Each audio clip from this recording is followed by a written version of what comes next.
ನಿಮ್ಮ ಕನ್ನಡ ಅಭಿಮಾನ ನೋಡಿ ನನಗೊಂದು ಚುಟುಕ ಹೇಳಬೇಕು ಅಂತ ಅನಿಸ್ತಾ ಇದೆ. ಕನ್ನಡ ನಾಡಿನಿಂದ ಬಹಳ ದೂರ ಇರುವ ನೀವೆಲ್ಲ, ಕನ್ನಡ ನಾಡಿನಿಂದ ಬಹಳ ದೂರವಿರುವ ನೀವೆಲ್ಲ ದಾಖಲೆಗಳ ಪ್ರಕಾರ ಅನಿವಾಸಿ, ದಾಖಲೆಗಳ ಪ್ರಕಾರ ಅನಿವಾಸಿ. ನಿಮ್ಮ ಕನ್ನಡಾಭಿಮಾನ ಕಂಡಾಗ ಅನಿಸಿತು ನಮಗಿಂತ ನೀವೇ ವಾಸಿ, ನೀವೇ ವಾಸಿ.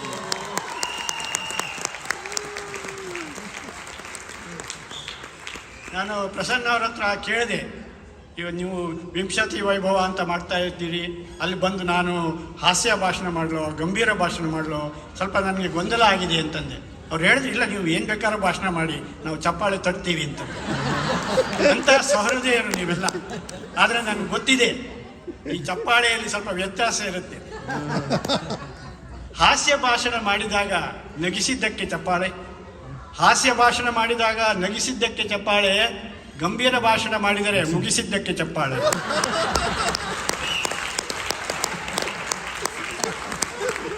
ಹಾಗಾಗಿ ನಾನು ಹಾಸ್ಯ ಭಾಷಣವನ್ನೇ ಮಾಡೋದು ಅಂತ ತೀರ್ಮಾನ ಮಾಡಿದೆ. ಬಹಳ ಒಳ್ಳೆಯದು, ಯಾಕಂದರೆ ಹಾಸ್ಯ ನಮ್ಮೆಲ್ಲರ ಆರೋಗ್ಯಕ್ಕೆ ಒಳ್ಳೆಯದು. ಜೊತೆಗೆ ಹಾಸ್ಯ ಅಂದರೆ ಸುಮ್ಮನೆ ತಮಾಷೆ ಅಲ್ಲ, ನವರಸಗಳಲ್ಲಿ ಒಂದು, ನವರಸಗಳಲ್ಲಿ 2ನೇ ಸ್ಥಾನ ಇರೋದೇ ಹಾಸ್ಯಕ್ಕೆ. ಹಾಸ್ಯದ ಅಧಿದೇವತೆ ಇಲ್ಲೇ ನಮ್ಮ ಕಣ್ಮುಂದೆ ಇದ್ದಾನೆ. ಈ ಹಾಸ್ಯದ ಅಧಿದೇವತೆಯನ್ನು ಹಾಸ್ಯದ ದಾಟಿಯಲ್ಲಿ ಸ್ಮರಿಸುವ ಮೂಲಕ ನನ್ನ ಮಾತುಗಳನ್ನು ಆರಂಭಿಸ್ತೀನಿ. ಸಾಮಾನ್ಯವಾಗಿ ಗಣಪತಿ ಪ್ರಾರ್ಥನೆ ಅಂದರೆ ಶುಕ್ಲಾಂಬರಧರಂ ವಿಷ್ಣುಂ ಶಶಿವರ್ಣಂ ಚತುರ್ಭುಜಂ ಪ್ರಸನ್ನವದನಂ ಧ್ಯಾಯೇತ್ ಸರ್ವ ವಿಘ್ನೋಪಶಾಂತಿ ಅಂತಲೇ ನಾವು ಹೇಳ್ತೀವಿ. ಆದರೆ ಇದು ಬೃಂದಾವನ ಕನ್ನಡ ಕೂಟ, ಕನ್ನಡ ರಾಜ್ಯೋತ್ಸವ ಮೊನ್ನೆ ತಾನೇ ಆಗಿದೆ. ಹಾಗಾಗಿ ನಾನು ಕನ್ನಡದಲ್ಲೇ ಗಣೇಶನ ಪ್ರಾರ್ಥನೆಯನ್ನು ಮಾಡ್ತೇನೆ. ಆನೆ ಮೊಗದವನೇ ಅಗಲ ಕಿವಿಯವನೇ, ಆನೆ ಮೊಗದವನೇ ಅಗಲ ಕಿವಿಯವನೇ, ಸಣ್ಣ ಕಣ್ಣವನೇ ಗಣಪನೇ, ನಕ್ಕ ಚಂದಿರನ ಸೊಕ್ಕ ಅಡಗಿಸಲು ತನ್ನ ದಂತ ಮುರಿದಂತವನೇ, ದಂತವನೇ ಮುರಿದಂತವನೇ, ತೊಗಲ ಬೆಲ್ಟು ಬಲು ತುಟ್ಟಿ ಎಂದು, ಲೆದರ್ ಬೆಲ್ಟು ವೆರಿ ಕಾಸ್ಟ್ಲಿ ಎಂದು ಹಾವನ್ನು ಸುತ್ತಿದವನೇ, ಪೆಟ್ರೋಲು ರೇಟು ಹೆಚ್ಚಾಯಿತೆಂದು ಇಲ್ಲಿ ಏರಿ ಸುತ್ತುವವನೇ, ನಗ್ತೀವಿ ನಾವು ಹನಿಗವನ ಕೇಳಿ, ನಗ್ತೀವಿ ನಾವು ಹನಿಗವನ ಕೇಳಿ, ನಿನ್ನನ್ನು ನೋಡಿ ಅಲ್ಲ ಸಿಟ್ಟಾಗಿ ಮತ್ತೆ ಕಿತ್ತುಕೊಡಬೇಡ, ಉಳಿದ ಒಂದು ಹಲ್ಲ, ಉಳಿದ ಒಂದು ಹಲ್ಲ. ಗಣಪತಿ ಚಂದ್ರನ ಮೇಲೆ ಕೋಪಗೊಂಡು ಅವನಿಗೆ ಹೊಡಿಲಿಕ್ಕೆ ಅಲ್ಲಿ ಬೇರೆ ಏನು ಸಿಗದೆ ತನ್ನ ಹಲ್ಲನ್ನೇ ಕಿತ್ಕೊಂಡು ಹೊಡೆದ ಅನ್ನೋ ಕಥೆಯನ್ನು ನಾವೆಲ್ಲ ಕೇಳಿದ್ವಿ. ಈ ಕಥೆ ಕೇಳಿದಾಗೆಲ್ಲ ನನಗೆ ಒಂದು ಆಶ್ಚರ್ಯ ಅನಿಸೋದು, ಯಾಕೆ ಗಣಪತಿ ಹೀಗೆ ಮಾಡ್ದ? ನಮ್ಗೆ ಯಾರ ಮೇಲಾದ್ರೂ ಕೋಪ ಬಂದರೆ ಏಯ್ ನಿನ್ನ ಹಲ್ಲು ಮುರಿತೀವಿ ಅಂತೀವಿ, ಸಾಧ್ಯವಾದ್ರೆ ಮುರಿದೇ ಬಿಡ್ತೀವಿ. ಅವನಿಗೆ ಗಣಪತಿ ಚಂದ್ರನ ಮೇಲೆ ಕೋಪ ಬಂತು ಅಂತ ತನ್ನಲ್ಲೇ ತಾನು ಮುರ್ಕೊಂಡಲ್ಲ, ಎಂಥ ದೊಡ್ಡ ಕೆಲಸ ಮಾಡ್ದ ಗಣಪತಿ. ಇಷ್ಟಾಗಿ ಗಣಪತಿಯನ್ನು ನಾವು ಬುದ್ಧಿವಂತ ದೇವತೆ ಅಂತ ಹೇಳ್ತೀವಿ. ಅವನು ಯಾಕೆ ಬುದ್ಧಿವಂತ ದೇವತೆ ಅಂತ ಯಾರೋ ಕೇಳಿದರು. ಬುದ್ಧಿವಂತ ದೇವತೆ ಅನ್ನೋದಕ್ಕೆ ಏನು ಸಾಕ್ಷಿ ಅಂತ ನಾನು ಹೇಳಿದೆ, ಅವನು ಮದುವೆ ಆಗದಿರೋದೇ ಸಾಕ್ಷಿ. ಅಂತ ಬುದ್ಧಿವಂತ ಗಣಪತಿ ಏಕದಂತ, ಅವನು ತನ್ನ ದಂತವನ್ನು ತಾನೇ ಏಕೆ ಕಿತ್ಕೊಂಡ ಅಂತ ಯೋಚನೆ ಮಾಡಿದಾಗ ನನಗೆ ಗೊತ್ತಾಯಿತು ಕಾರಣ. ಏಕದಂತ ಏಕೆ ತನ್ನ ದಂತ ತಾನೇ ಕಿತ್ತ, ಏಕದಂತ ಏಕೆ ತನ್ನ ದಂತ ತಾನೇ ಕಿತ್ತ, ಏಕೆಂದರೆ ಅದು ಆನೆದಂತ, ಸ್ವಂತದ್ದಲ್ಲ ಆನೆದು ಅಂತ. ಗಣಪತಿನ ನಾವು ಏಕದಂತ ಅಂತೀವಿ, ಆದರೆ ಸೂಕ್ಷ್ಮವಾಗಿ ನಾವು ನೋಡಿದರೆ ಅವನು ಬರೀ ಏಕದಂತ ಅಲ್ಲ. ಒಂದು ಕಡೆ ಒಂದು ಹಲ್ಲಿದೆ, ಇನ್ನೊಂದು ಕಡೆ ಅರ್ಧ ಹಲ್ಲಿದೆ. ಅವನು 1.5 ದಂತ ಅನ್ನೋದೇ ಸೂಕ್ತ ಅಂತ ನನ್ನ ಭಾವನೆ. ಅದ್ರ ಬಗ್ಗೆನೂ ಒಂದು ಚುಟ್ಕ ಇದೆ. ಸಾವಿರಾರು ವರ್ಷಗಳಿಂದ ಗಣಪ ಹಾಗೇ ಇದ್ದಾನೆ ಪಾಪ, 1.5 ದಂತ. ಸಾವಿರಾರು ವರ್ಷಗಳಿಂದ ಹಾಗೇ ಇದ್ದಾನೆ ಗಣಪ, 1.5 ದಂತ. ಕಾರಣ ಇಷ್ಟೇ, ಅವನದ್ದು 1.5 ಹಲ್ಲು. ಕಾರಣ ಇಷ್ಟೇ, ದುಬಾರಿಯಾಗಿದೆ ದಂತವೈದ್ಯರ ಬಿಲ್ಲು, ದಂತವೈದ್ಯರ ಬಿಲ್ಲು. ಇಂಥ ಗಣಪ ಹಾಸ್ಯರಸದ ಅಧಿದೇವತೆ. ಹಾಸ್ಯ ನಮ್ಮ ಆರೋಗ್ಯಕ್ಕೆ ಒಳ್ಳೆಯದು ಅಂತ ವೈದ್ಯರೇ ಹೇಳ್ತಾರೆ. Laughter is the best medicine ಅಂತ. ಈ ಒಂದು ಅನಾರೋಗ್ಯದ ಲಕ್ಷಣ ಅಂತಂದರೆ ಸ್ವಲ್ಪ ಓವರ್ ವೆಯ್ಟ್, ಅತಿಯಾದ ತೂಕ ಆರೋಗ್ಯಕ್ಕೆ ಮಾರಕ ಅನ್ನುತ್ತದೆ ವೈದ್ಯಲೋಕ.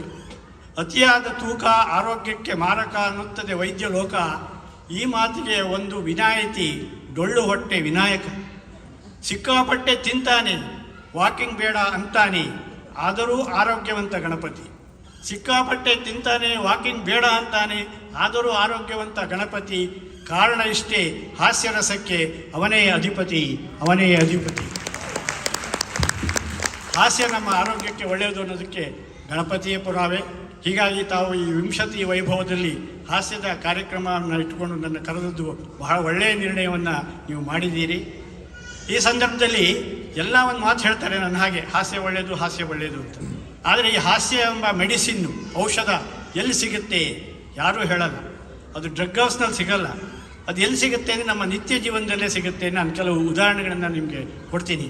ನೀವನ್ನ ನಮ್ಮ ಅರ್ಚನಾ ಆಚಾರ್ಯ ಬಹಳ ಶಿಸ್ತುಬದ್ಧವಾಗಿ ನನ್ನನ್ನು ಕರೆದ್ರು, ಮೇಲೆಲ್ಲ ಕಳಿಸಿದ್ರು, ಫೋನ್ ಮಾಡಿದರು, ಕರೆದಿದ್ದಾರೆ.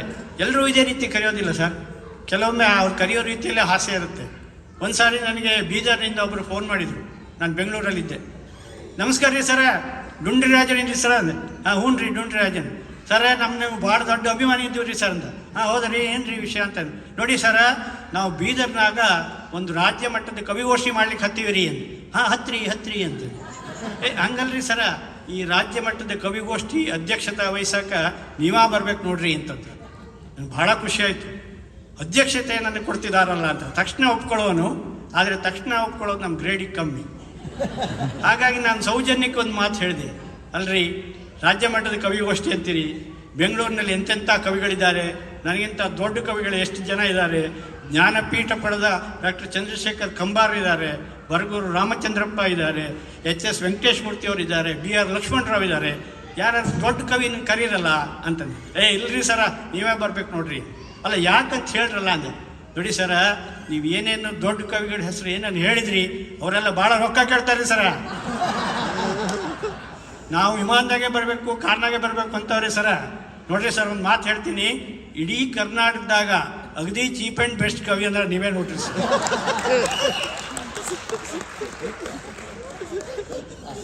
ಇದನ್ನು ನಾನು ಹೇಳಿದೆ ಮೊನ್ನೆ ಸಿಯಾಟಲ್ನಲ್ಲಿ ರಾಜ್ಯೋತ್ಸವದ ಸಂದರ್ಭದಲ್ಲಿ. ಆಮೇಲೆ ಕಾರ್ಯಕ್ರಮ ಮುಗಿದ ಮೇಲೆ ಒಬ್ಬರು ಬಂದು ಹೇಳಿದರು, ನೀವು ಸಿಯಾಟಲಲ್ಲಿ ಎಷ್ಟು ದಿವಸ ಇರ್ತೀರಿ? ಇನ್ನೂ ಒಂದು 4-6 ತಿಂಗಳು ಇರ್ತೀನಿ. ಈಗ ಅಮೇರಿಕದಲ್ಲೂ ನೀವೇ ಚೀಪ್ ಆ್ಯಂಡ್ ಬೆಸ್ಟ್ ಸರ್ ಅಂತ.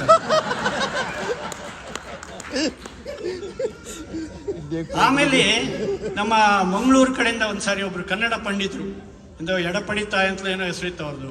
ನಾನು ಬೆಂಗಳೂರಿನಲ್ಲಿ ದೇವರು ಫೋನ್ ಮಾಡಿದ್ರು, ಕನ್ನಡ ಪಂಡಿತರು, ಹೈಸ್ಕೂಲು. ನಮಸ್ಕಾರ ಡುಂಡಿರಾಜರೇ. ನಮಸ್ಕಾರ ಸರ್, ನಾನು ಮಂಗಳೂರಿಂದ ಕನ್ನಡ ಪಂಡಿತ ಎಡಪಡಿತ ಮಾತಾಡುವುದು. ಹೌದಾ ಸರ್, ಏನು ವಿಷಯ ಅಂತ ಹೇಳಿ. ನೋಡಿ ಡುಂಡಿರಾಜರೇ, ನಮ್ಮ ಶಾಲೆಯಲ್ಲಿ ಎಲ್ಲ ಅಧ್ಯಾಪಕರು ನಿಮ್ಮ ಅಭಿಮಾನಿಗಳು ಅಂತ. ಹೌದಾ, ಅಧ್ಯಾಪಕರಾದ? ಇಲ್ಲ ಅಧ್ಯಾಪಕಿಯರು ನಿಮ್ಮ ಅಭಿಮಾನಿಯರೇ. ಅಲ್ಲ, ವಿಷಯ ಏನು ಹೇಳಿ ಸರ್ ಅಂದರೆ, ವಿಷಯ ನೋಡಿ, ನಮ್ಮ ಕಾಲೇಜಿನ ಶಾಲೆಯ ವಾರ್ಷಿಕೋತ್ಸವಕ್ಕೆ ನಿಮ್ಮನ್ನೇ ಮುಖ್ಯ ಅತಿಥಿಗಳಾಗಿ ಕರೆಯುವುದು ಅಂತ ನಾವು ತೀರ್ಮಾನ ಮಾಡಿದ್ದೇವೆ ಡುಂಡಿರಾಜರಂತೆ. ಅಲ್ಲ, ನೀವು ತೀರ್ಮಾನ ಮಾಡಿ ನಾನು ಬರಬೇಕಲ್ಲ ಅಂತಂದು. ಅಲ್ಲ, ನೀವು ಬರಬೇಕು ಅಂತಲೇ ನಾವು ಹೇಳೋದು, ನೀವು ಯಾವುದೇ ಸಹ ಹೇಳ್ತೀರಿ ಆ ದಿನ ಮಾಡ್ತೀವಿ ಅಂತಂದು. ಇದು ಒಳ್ಳೆ ಕಥೆ ಆಯ್ತಲ್ಲ ಅಂತ ನೋಡಿ ಯೋಚನೆ ಮಾಡ್ತೀನಿ. ಯೋಚನೆ ಮಾಡೋದಲ್ಲ ಡುಂಡಿರಾಜರಿ, ನೀವು ಬರ್ತೀರಿ ಅಂತ ನಿಮ್ಮನ್ನು ಸ್ವಾಗತಿಸಲಿಕ್ಕೆ ನಾನು ಒಂದು ಪದ್ಯವನ್ನು ಬರೆದಿದ್ದೇನೆ ಅಂತಂದು. ಆಗ ನನ್ನ ಕಿವಿ ಸ್ವಲ್ಪ ನೆಟ್ಟಗಾಯಿತು. ನಾನು ಯಾರ್ಯಾರ ಬಗ್ಗೆ ಪದ್ಯ ಬರೀತಾ ಇದ್ದೀನಿ, ಕನ್ನಡ ಪಂಡಿತರು ನನ್ನ ಬಗ್ಗೆ ಬರೆದಿದ್ದಾರೆ ಅಂದರೆ ಅದನ್ನು ಕೇಳಲಿಕ್ಕಾರು ಹೋಗಬೇಕು ಅಂತ ಆಯಿತು, ಬರ್ತೀನಿ ಅಂದಾಗೆ. ನೋಡಿ, ನಿಮ್ಮ ವ್ಯವಸ್ಥೆ ಎಲ್ಲ ಏನೋ ಗೊತ್ತಿಲ್ಲ, ಬೆಂಗಳೂರಿಂದ ಮಂಗಳೂರು ಬಸ್ ಚಾರ್ಜ್ ಎಲ್ಲ ಜಾಸ್ತಿ ಆಗಿದೆ ಪಂಡಿತರೇ ಅಂದೆ. ಇಲ್ಲ ನಿಮಗೆ ನಾವು ಒಳ್ಳೆ ಆತಿಥ್ಯವನ್ನು ಕೊಡ್ತೇನೆ, ನೀವೇನು ಟೆನ್ಷನ್ ಮಾಡ್ಕೋಬೇಡಿ ಅಂತ. ಸರಿ ಅಂತ ಅವ್ರು ಹೇಳಿದ ದಿನ ನಾನು ಮಂಗಳೂರಿಗೆ ಹೋದೆ. ನನ್ನ ವೇದಿಕೆಗೆ ಕರ್ಕೊಂಡು ಹೋದರು. ಹೋಗಿ ನನ್ನ ಪರಿಚಯ ಎಲ್ಲ ಮಾಡಿದರು. ನಾನು ಕಾಯ್ತಾ ಇದ್ದೆ ಇವರು ಪದ್ಯ ಯಾವಾಗ ಬರುತ್ತೆ ಅಂತ. ನಾನು ಬಂದಿದ್ದೆ ಅದಕ್ಕಲ್ಲ. ಆಮೇಲೆ ನಿಧಾನವಾಗಿ ಜೇಬಿಂದ ಚೀಟಿ ತೆಗೆದು ನಾವು ಡುಂಡಿರಾಜರ ಬಗ್ಗೆ ಒಂದು ಕಿರು ಪದ್ಯವನ್ನು ಬರೆದಿದ್ದೇನೆ, ಅದು ಭಾಮಿನಿ ಷಟ್ಪದಿಯಲ್ಲಿದೆ ಅಂತ. ಆಮೇಲೆ ನನ್ನ ನೋಡಿದ್ರು. ನಾನು ಸರಿ ಅಂತ ಹೇಗೆ ಹೇಳಿದೆ, ಯಾವ ಷಟ್ಪದಿ ಆದರೆ ಪಂಡಿತರು ಹಾಗೆ ಶುರು ಮಾಡಿದ್ರು. ಸುಂದರಾಂಗರು ಚತುರಮತಿಗಳು ಮಂದಹಾಸವ ಬೀರುವವರು, ಸುಂದರಾಂಗರು ಚತುರಮತಿಗಳು ಮಂದಹಾಸವ ಬೀರುವವರು, ಇಂದು ನಾವು ಧನ್ಯರಾದೆವು ಇವರ ಮುಖ ಕಂಡು. ಒಂದು ಫೋನಿನ ಕರೆಯ ಮನ್ನಿಸಿ ಹಿಂದೆ ಮುಂದೆ ನೋಡದೇನೆ, ಒಂದು ಫೋನಿನ ಕರೆಯ ಮನ್ನಿಸಿ ಹಿಂದೆ ಮುಂದೆ ನೋಡದೇನೆ, ಬಂದರಿಲ್ಲಿಗೆ ಡುಂಡಿರಾಜರು ಸ್ವಂತ ಖರ್ಚಿನಲ್ಲಿ. ನೋಡಿ, ಮಂಗಳೂರಿನ ಜನ ಬುದ್ಧಿವಂತರು ಅಂತ ಯಾಕೆ ಹೇಳ್ತಾರೆ ಅಂತ ನಮ್ಗೆ ಗೊತ್ತಾಗೋಯ್ತು. ಹೀಗೆ ಕಾರ್ಯಕ್ರಮನ ಕರೆಯುವಾಗ ಏನೇನೋ, ಆದರೆ ಇನ್ನು ಅಲ್ಲಿ ಹೋದ ಮೇಲೆ ನಮ್ಮ ಪರಿಚಯ ಮಾಡುವಾಗ, ಇವತ್ತು ನನ್ನ ಗೆಳೆಯ ಸತೀಶ್ ಹೊಸನಗರ ಅವ್ರಿಗೆ ಚೆನ್ನಾಗಿ ಪರಿಚಯ ಮಾಡಿಕೊಟ್ರು ನನಗೆ. ಕೆಲವರು ಅವ್ರಿಗೆ ಇಷ್ಟ ಬಂದಾಗ ಪರಿಚಯ ಮಾಡಿಬಿಡ್ತಾರೆ. ಇನ್ಯಾರೋ ಹೇಳಿದರು, ನಾನು ಬ್ಯಾಂಕ್ನಲ್ಲಿ ಕೆಲಸ ಮಾಡ್ತಾಯಿದ್ದೆ, ಡುಂಡಿರಾಜರು ಬ್ಯಾಂಕ್ ಮ್ಯಾನೇಜರು ಆದರೂ ಒಳ್ಳೆಯವರು, ಬ್ಯಾಂಕ್ ಮ್ಯಾನೇಜರ್ ಕೆಟ್ಟವರು ಆದರು. ಇನ್ನೊಬ್ಬರು ಇನ್ನೂ ಭಾಳ ಡ್ಯಾಮೇಜಿಂಗ್ ಆಗಿ ಹೇಳಿದರು, ಡುಂಡಿರಾಜರು ಕಾರ್ಪೊರೇಷನ್ ಬ್ಯಾಂಕ್ನಲ್ಲಿ AGM ಅಂತ ದೊಡ್ಡ ಹುದ್ದೆಯಲ್ಲಿದ್ದರು, ಆದರೂ ಪ್ರಾಮಾಣಿಕರು. ಇದೆಲ್ಲಕ್ಕಿಂತ ಇತ್ತೀಚೆಗೆ ಒಂದು ಬಹಳ ಒಳ್ಳೆಯ ಪರಿಚಯ ಮಾಡಿದ್ರು ಒಬ್ಬರು. ಡುಂಡಿರಾಜರು ಚುಟುಕ ಚಕ್ರವರ್ತಿ, ಚುಟುಕ ಸಾಮ್ರಾಟರಂತೆ ಪ್ರಸಿದ್ಧರಾಗಿದ್ದಾರೆ. ಕನ್ನಡದಲ್ಲಿ ಅತಿ ಹೆಚ್ಚು ಚುಟುಕ ಬರೆದವರಂದರೆ ಇಬ್ಬರೇ. ಒಬ್ಬರು ದಿನಕರ ದೇಸಾಯಿ, ಸಾವಿರಾರು ಚುಟುಕಗಳನ್ನು ಬರೆದಿದ್ದಾರೆ. ಇನ್ನೊಬ್ಬರು ಡುಂಡಿರಾಜ್. ದಿನಕರ ದೇಸಾಯಿ ಅವರು ತೀರ್ಕೊಂಡ್ರು, ನೆಕ್ಸ್ಟ್ ಇವರೇ.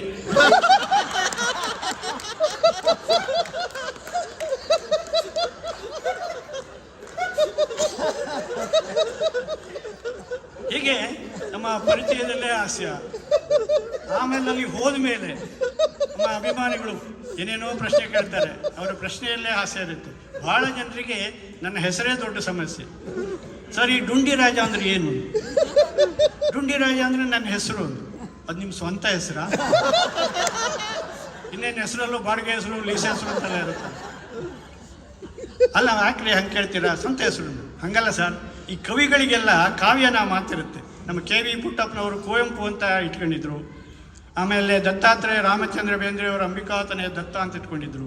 ಹಾಗೆ ಡುಂಡಿರಾಜ ಅನ್ನೋದು ನಿಮ್ಮ ಕಾವ್ಯನಾಮ ಇರ್ಬೋದೇನೋ ಅಂತ ಕೇಳಿದೆ ಸರ್. ಅದು ನಾನು ತಕ್ಷಣ ಅವರಿಗೆ ಹೇಳಿದೆ, ಹಿಂದಿನ ಕವಿಗಳಿಗೆ ಇರುತ್ತಿತ್ತು ಒಂದೆಲ್ಲ ಒಂದು ಕಾವ್ಯನಾಮ. ಹಿಂದಿನ ಕವಿಗಳಿಗೆ ಇರುತ್ತಿತ್ತು ಒಂದಲ್ಲ ಒಂದು ಕಾವ್ಯನಾಮ.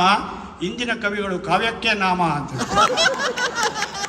ನನ್ನ ಕಾವ್ಯನಾಮ ಅಲ್ಲ, ನಮ್ಮ ತಂದೆಯವರಿಟ್ಟ ನನ್ನ ನಿಜವಾದ ಹೆಸರು. ಅದಕ್ಕೊಂದು ಹಿನ್ನೆಲೆ ಇದೆ. ಅವರು ಯಾಕೆ ಆ ಹೆಸರಿಟ್ಟು ಅಂತಂದರೆ, ಡುಂಡಿರಾಜ ಅನ್ನೋದು ಗಣಪತಿಯ ಹೆಸರು. ಗಣೇಶ ಸಹಸ್ರನಾಮದಲ್ಲಿ ನೀವು ಎಲ್ಲೋ ಒಂದು ಕಡೆ ಡುಂಡಿರಾಜಾಯ ನಮಃ ಅಂತ. ಡುಂಡಿ ಎರಡು ಮಹಾಪ್ರಾಣ. ನಂಗೆ ಅಷ್ಟು ಪ್ರಾಣ ಇಲ್ಲ, ಅದರಿಂದ ಡುಂಡಿ ಆಯಿತು.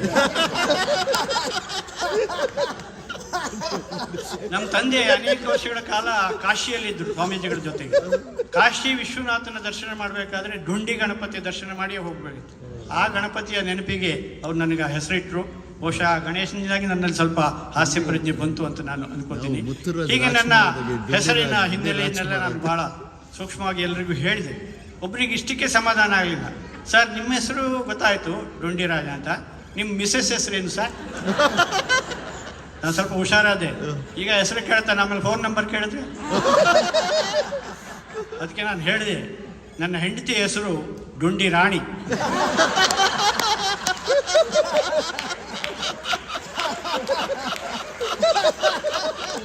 ಅದೇ ಹೆಸರು ಹಾಗೆ ನಾನು ರಾಜ ಆದ್ಮೇಲೆ ಅವ್ರು ರಾಣಿ ಆಗಬೇಕು. ಇನ್ನು ಕೆಲವರಿಗೆ ಇನ್ನೂ ಒಂಥರ ಈ ಕವಿಗಳ ಸಾಹಿತಿಗಳ ಪರ್ಸನಲ್ ಲೈಫ್ ಬಗ್ಗೆ ಭಾಳ ಕುತೂಹಲ. ಸರ್, ನಿಮ್ದು ಲವ್ ಮ್ಯಾರೇಜಾ ಅರೇಂಜ್ಡ್ ಮ್ಯಾರೇಜಾ? ನಂದು ಯಾವ ಮ್ಯಾರೇಜ್ ಆದ್ರೆ ಅವ್ರಿಗೇನ್ರಿ, ಅನುಭವಿಸೋದು ನಾನಲ್ವಾ?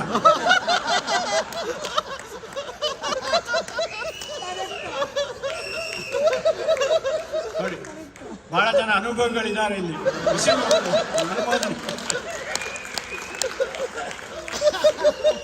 ನಾನು ಹೇಳಿದೆ ಅವರಿಗೆ, ಲವ್ ಮ್ಯಾರೇಜು ಮತ್ತೆ ಪ್ರೀತಿಸಿ ಮದುವೆ ಆಗೋದು, ಆಮೇಲೆ ಪ್ರೀತಿ ಮಾಡೋದು ಅಂತ ವ್ಯತ್ಯಾಸ ಏನಿಲ್ಲ. ಅದನ್ನು ನಾನು ಮೊಬೈಲ್ ಭಾಷೆಯಲ್ಲಿ ಹೇಳಿದೆ. ಪ್ರೀತಿಸಿ ಮದುವೆ ಆಗೋದು ಪ್ರೀಪೇಯ್ಡ್ ಯೋಜನೆ, ಪ್ರೀತಿಸಿ ಮದುವೆ ಆಗೋದು ಪ್ರೀಪೇಯ್ಡ್ ಯೋಜನೆ. ಮದುವೆ ಆದ ಮೇಲೆ ಪ್ರೀತಿಸೋದು ಪೋಸ್ಟ್ ಪೇಯ್ಡ್ ಯೋಜನೆ. ಮದುವೆ ಆದ ಮೇಲೂ ಇನ್ನೊಬ್ಬರನ್ನು ಪ್ರೀತಿಸುವುದು ಡ್ಯುಯಲ್ ಸಿಮ್ ಯೋಜನೆ.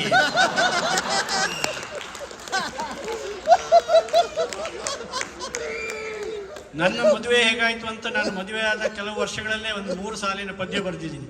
ಅನೇಕರಿಗೆ ಇದು ಬಹಳ ಜನರಿಗೆ ಗೊತ್ತಿದೆ. 3ನೇ ಸಾಲಲ್ಲಿ ನಾನು ಹೇಳಿದ್ದೀನಿ, ಅವಳು ಅಕಸ್ಮಾತ್ ಸಿಕ್ಕಳು ನನ್ನನ್ನು ನೋಡಿ ನಕ್ಕಳು. ಅವಳು ಅಕಸ್ಮಾತ್ ಸಿಕ್ಕಳು ನನ್ನನ್ನು ನೋಡಿ ನಕ್ಕಳು, ನಮಗೀಗ 2 ಮಕ್ಕಳು. ಭಾಳ ಶಾರ್ಟ್ ಕಟ್ಟಲ್ಲಿ ನಾನು ಹೇಳಿದ್ದು ಅನೇಕರಿಗೆ ಇಷ್ಟ ಆಯಿತು. ನಾನು ಹೋದಾಗೆಲ್ಲ ಅದನ್ನು ಹೇಳ್ತಾರೆ, ಸರ್ ನಿಮ್ಮ ಆ ಪದ್ಯ ಒಂದು ನಮ್ಗೆ ಭಾಳ ಖುಷಿ. ಯಾವ ಪದ್ಯ? ಅದೇ ಸಿಕ್ಕಳು ಮಕ್ಕಳು ಹೇಳಿ ನೋಡೋಣ. ಅವಳು ಲೈಬ್ರರಿಯಲ್ಲಿ ಸಿಕ್ಕಳು ನನ್ನನ್ನು ನೋಡಿ ನಕ್ಕಳು ಅಂತ ಒಬ್ರು ಹೇಳೋದು, ಅವಳು ಪಾರ್ಕಿನಲ್ಲಿ ಸಿಕ್ಕಳು ಅಂತ ಇನ್ನೊಬ್ರು, ಅವಳು ರಸ್ತೆಯಲ್ಲಿ ಸಿಕ್ಕಳು ಅಂತ. ನಾನು ಯಾರಿಗೂ ತಿದ್ದೋಕೆ ಹೋಗೋದಿಲ್ಲ, ಯಾಕೆ ಅವರಿಗೆ ಅವರು ಅಲ್ಲಲ್ಲೇ ಸಿಕ್ಕಿರ್ತಾರೆ ಅವರು. ಹೀಗೆ ನನ್ನ ಈ ಪದ್ಯ ಬಹಳ ಪ್ರಸಿದ್ಧ ಆದ್ದರಿಂದ ಒಂದು ಕಾರ್ಯಕ್ರಮಕ್ಕೆ ಹೋದಾಗ ನಮ್ಮ ಹಾಸ್ಯ ಲೇಖಕ MS ನರಸಿಂಹಮೂರ್ತಿ ಅವರು, ಮೊನ್ನೆ ತಾನೇ ರಾಜ್ಯೋತ್ಸವ ಪ್ರಶಸ್ತಿ ಬಂತು ಅವರಿಗೆ, ನಾವೆಲ್ಲ ಒಟ್ಟಿಗೆ ಕಾರ್ಯಕ್ರಮಕ್ಕೆ ಹೋಗ್ತೀವಿ. ಅವರು ನನ್ನನ್ನು ಪರಿಚಯ ಮಾಡುವಾಗ ಬೇರೆ ಎಲ್ಲ ವಿಷಯಗಳನ್ನು ಹೇಳಿ, ಡುಂಡಿರಾಜರು ತಮ್ಮ ಕುಟುಂಬದ ಬಗ್ಗೆ ಒಂದು ಪದ್ಯ ಬರೆದಿದ್ದಾರೆ. ಅವಳು ಅಕಸ್ಮಾತ್ ಸಿಕ್ಕಳು ನನ್ನನ್ನು ನೋಡಿ ನಕ್ಕಳು, ನಮಗೀಗ 3 ಮಕ್ಕಳು. ನನಗೆ ಗಾಬರಿ ಆಗೋಯ್ತು, ಇಂಥದ್ದೇ ಸಾವಿರಾರು ಜನ ಇದ್ದು ಸಭೆ, ನನಗೆ 2 ಮಕ್ಕಳು, ಇವರು 3 ಮಕ್ಕಳು ಅಂದ್ಬಿಟ್ರಲ್ಲ. ಆಮೇಲೆ ಅವ್ರನ್ನ ಕರೆದು ನಾನು ಹೇಳಿದೆ, ನರಸಿಂಹಮೂರ್ತಿಯವರು ಒಂದು ದೊಡ್ಡ ತಪ್ಪು ಮಾಡಿದ್ದೀನಿ. ಏನಾಯ್ತು ಅಂದು, ನನಗೆ 2 ಮಕ್ಕಳು, ನೀವು 3 ಮಕ್ಕಳು ಅಂದ್ರಲ್ಲ ಅಂತ. ಪರವಾಗಿಲ್ಲ ಡುಂಡಿರಾಜ್, ಜನ ಅಡ್ಜಸ್ಟ್ ಮಾಡ್ಕೋತಾರೆ. ನಾನು ಹೇಳಿದ ಮೇಲೂ ಕರೆಕ್ಷನ್ ಮಾಡೋಕ್ಕೆ ತಯಾರಿಲ್ಲ. ಆಮೇಲೆ ಇನ್ನೊಂದು ಕಾರ್ಯಕ್ರಮಕ್ಕೆ ಹೋದ್ವಿ, ಇನ್ನೆಲ್ಲೋ ರಾಜರಾಜೇಶ್ವರಿ, ಅಲ್ಲೂ ಹಾಗೆ ಹೇಳಿದ್ರು. ಮತ್ತೊಂದು ಕಡೆ ಹೋದ್ವಿ, ಅಲ್ಲೂ ಹಾಗೆ ನಾನು ಹೇಳಿದೆ, ಅಲ್ರಿ ನಾನು ನಿಮ್ಗೆ ಹೇಳಿದ್ದೀನಿ ತಿದ್ಕೊಳಕ್ಕಾಗಲ್ವ ಅಂತ. ಇಲ್ಲ, ನಾನು ಬಾಯ್ಪಾಠ ಮಾಡಾಗಿದೆ ಅಂದರು.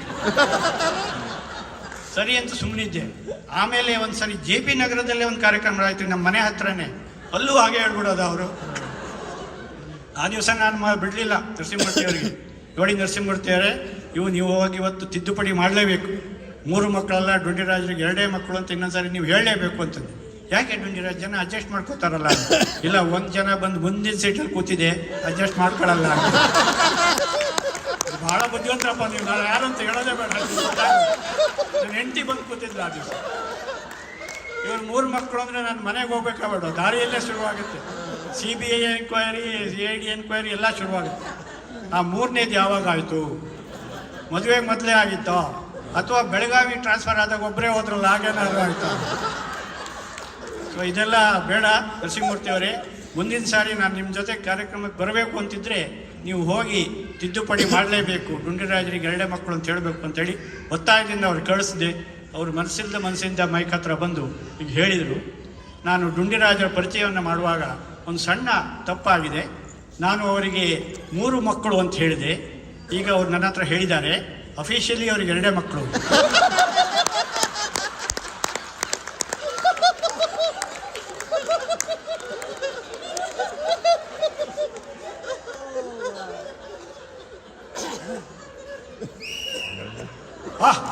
ನಿಮಗೆ ಅವರು ಸರಿ, ಈಗ ಅಫಿಷಿಯಲಿ ಮಕ್ಕಳು ಅಂತ ಕೆಲವರು ಅಷ್ಟಕ್ಕೆ ಸಮಾನ ಇಲ್ಲ. ಸರ್, ನಿಮ್ಮ ಅಫಿಷಿಯಲ್ ಮಕ್ಕಳು ಹೆಸರು ಹೇಳಿ ಸರ್ ಅಂದ್ರೆ ಒಬ್ರು, ಅಫಿಷಿಯಲ್ ಮಕ್ಕಳು ಹೆಸರು ಹೇಳಿ ಸರ್ ಅಂತ. ನಾನು ಹೇಳಿದೆ, ನನ್ನ ಮಗಳ ಹೆಸರು ಸಹಜ, ನನ್ನ ಮಗನ ಹೆಸರು ಸಾರ್ಥಕ ಅಂತ. ಅದೇ ಹೇಗೆ ಸರ್ ಅಂತ. ನೋಡಿ, 84ನೇ ಇಸ್ವಿಯಲ್ಲಿ ನನಗೆ ಮದುವೆ ಆಯಿತು. ಮದುವೆ ಆದಮೇಲೆ ಒಂದು ಮಗು ಆಗೋದು ಸಹಜ. ಹಾಗಾಗಿ ನಮ್ಮ ಮಗಳಿಗೆ ನಾವು ಸಹಜ ಅಂತ ಹೆಸರಿಟ್ವಿ. ಆಮೇಲೆ ನಮ್ಮ ಸರ್ಕಾರವೇ ಹೇಳುತ್ತೆ 2 ಸಾಕು. ಏನು ಹೇಳ್ತಾ ಇದೆ? 1 ಸಾಕು 2 ಬೇಕಲ್ಲ, 1 ಬೇಕು 2 ಸಾಕು ಅಂತ ಹೇಳ್ತಾ ಇದೆ. ಹಾಗಾಗಿ 2ನೇದಾಯಿತು, ಸಾರ್ಥಕ ಅಂತ ಇಟ್ಬಿಡೋಣ ಅಂತ ಹೇಳಿ. ಅದು ಸರಿಯಾಗಿದೆ ಅಂದರು. ಆಮೇಲೆ ಒಂದ್ಸಲ ಒಬ್ರು ಪತ್ರಕರ್ತರು, ಅವ್ರು ಇಂಥದ್ದು ಬೇಡದ ಪ್ರಶ್ನೆನೇ ಕೇಳೋದು. ಸರ್, ನೀವು ಮೊದಲನೇ ಮಗಳಿಗೆ ಸಹಜ ಅಂತ ಇಟ್ರಿ, 2ನೇ ಮಗನಿಗೆ ಸಾರ್ಥಕ ಅಂತ ಇಟ್ರಿ, 3ನೇದಕ್ಕೆ ಏನು ಹೆಸರಿಡ್ತೀರಿ ಅಂತ ಕೇಳಿ. ಇಲ್ಲ, ನಿಮಗೆ ಆ ಚಿಂತನೆ ಬೇಡ, 3ನೇದು ಆಗೋದೇ ಇಲ್ಲ. ಅಕಸ್ಮಾತ್ ಆದರೆ ಅನಿರೀಕ್ಷಿತ. ಈಗ ಮಕ್ಕಳ ಬಗ್ಗೆನೂ ಆಸೆ ಇರುತ್ತೆ. ಆಮೇಲೆ ಈ ಫ್ಯಾಮಿಲಿ ಬಗ್ಗೆನೇ ಜಾಸ್ತಿ ಕೇಳೋದು. ಎಲ್ಲರೂ ಸರ್, ನಮ್ಮನ್ನಲ್ಲಿ ಇಷ್ಟೆಲ್ಲ ನೀವು ನಗಿಸ್ತೀರಿ, ನಿಮ್ಮ ಹೆಂಡತಿನೂ ಮಿಸಸ್ಸು ನಗ್ತಾ ಇರ್ತಾರ ಅಂತ ಕೇಳಿ. ಎಂಥ ದೊಡ್ಡ ಪ್ರಶ್ನೆ ರೀ. ಅವಳು ನಗ್ತಾ ಇರೋದಿದ್ರೆ ನಾನು ನ್ಯೂಜರ್ಸಿಗೆಲ್ಲ ಯಾಕೆ ಬರ್ತೇನೆ?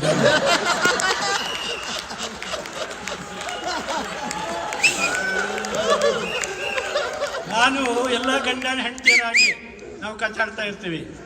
ನಮ್ಮ ಅಭಿಮಾನಿಗಳಿಗೆ ಭಾಳ ನಿರಾಶೆ ಆಗುತ್ತೆ. ಒಬ್ರು ನಮ್ಮ ಮನೆಗೆ ಬಂದವರು ಆಮೇಲೆ ಹೋದಾಗ ಮೆಸೇಜ್ ಕಳಿಸಿದ್ರು, ನಾವೇನೋ ಹಾಸ್ಯ ಸಾಹಿತ್ಯಗಳು ಅಂತ ನಿಮ್ಮ ಮನೆಗೆ ಬಂದ್ವಿ, ನೀವೇನೋ ಒಳ್ಳೆ ಕಾಫಿ ತಿಂಡಿ ಎಲ್ಲ ಕೊಟ್ಟರು ನಿಮ್ಮ ಮಿಸ್ಸಸ್ಸು, ಆದರೆ ಅವರು ಗಂಭೀರವಾಗಿದ್ದರು, ನೀವು ಅವ್ರಿಗಿಂತ ಗಂಭೀರವಾಗಿದ್ದೀರಿ ಅಂತ. ನನಗೆ ತಪ್ಪು, ಇದು ಹೀಗೆ ಮಾಡಿದ್ದು ನನಗೆ ತಪ್ಪು ಅನಿಸ್ತು. ನಾನು ಒಂದು ತೀರ್ಮಾನ ಮಾಡಿದೆ, ಕೊನೆಯ ಪಕ್ಷ ಯಾರಾದರೂ ನಮ್ಮ ಅಭಿಮಾನಿಗಳು ಬಂದಾಗ ಆದರೂ ನಾವು ಗಂಡ ಹೆಂಡತಿ ನಗ್ತಾ ಇರಬೇಕು, ಅದನ್ನು ನನ್ನ ಹೆಂಡತಿಗೆ ಹೇಳಬೇಕು, ಈ ನಿರ್ಧಾರ ನಾವು ಮಾಡಬೇಕು ಅಂತಂದೆ ಒಂದು ಒಳ್ಳೆಯ ದಿನಕ್ಕೆ ಕಾಯ್ತಾ ಇದ್ದೆ. ಆಗ ಡಿಸೆಂಬರ್ ತಿಂಗಳು, ಹೊಸ ವರ್ಷ ಇನ್ನೇನು ಬರೋದ್ರಲ್ಲಿತ್ತು. ಒಳ್ಳೆ ನಿರ್ಧಾರ ಮಾಡೋಕ್ಕೆ ಸರಿಯಾದ ಸಮಯ ಅದು. ಹಾಗಾಗಿ ನನ್ನ ಹೆಂಡತಿನ ಕರೆದು ಹೇಳಬೇಕು ಅಂದ್ಕೊಂಡೆ. ನಾನು ಸುಮ್ಮನೆ ಹೇಳೋದಕ್ಕಿಂತ ಕಾವ್ಯಮಯವಾಗಿ ಹೇಳಿದರೆ ಇಂಪ್ರೆಸ್ ಮಾಡೋದು ಅಂತ ಅವಳನ್ನ ನಾನು ಕರೆದೆ. ಬಾಪ್ರಿಯೇ ನಗುತ್ತಾ ಸ್ವಾಗತಿಸೋಣ ಹೊಸ ವರ್ಷವನ್ನು, ಬಾಪ್ರಿಯೇ ನಗುತ್ತಾ ಸ್ವಾಗತಿಸೋಣ ಹೊಸ ವರ್ಷವನ್ನು, ಮರೆತು ಬಿಡೋಣ ಎಲ್ಲ ಹಳೆಯ ಗೋಳು ಅನಿಷ್ಟಗಳನ್ನು, ಮರೆತು ಬಿಡೋಣ ಎಲ್ಲ ಹಳೆಯ ಗೋಳು ಅನಿಷ್ಟಗಳನ್ನು. ಅವಳೆಂದಳು, ಹಾಗೆ ಮಾಡೋಣ, ಆದರೆ ಮರೆಯುವುದು ಹೇಗೆ ನಿನ್ನನ್ನು ಅಂತ.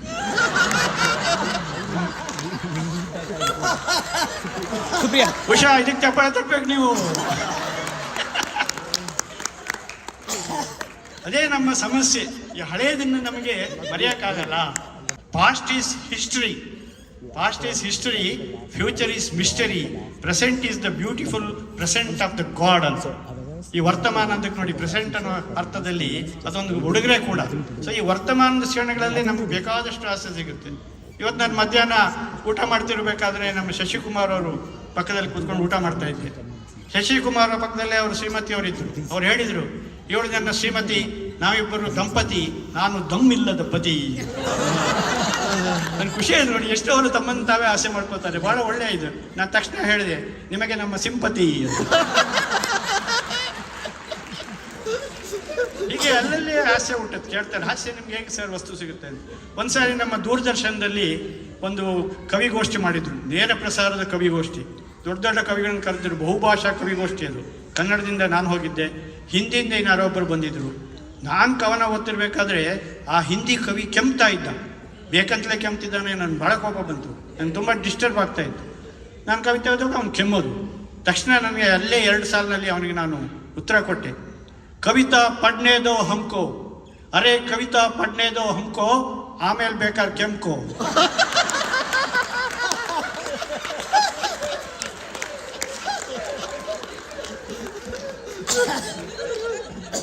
ಈ ಬೇರೆ ಬೇರೆ ರೀತಿಯ ಅನೇಕ, ನಾನು ಕಾರ್ಪೊರೇಷನ್ ಬ್ಯಾಂಕ್ನಲ್ಲಿ 36 ವರ್ಷ ಸೇವೆ ಮಾಡಿ ನಿವೃತ್ತನಾದೆ.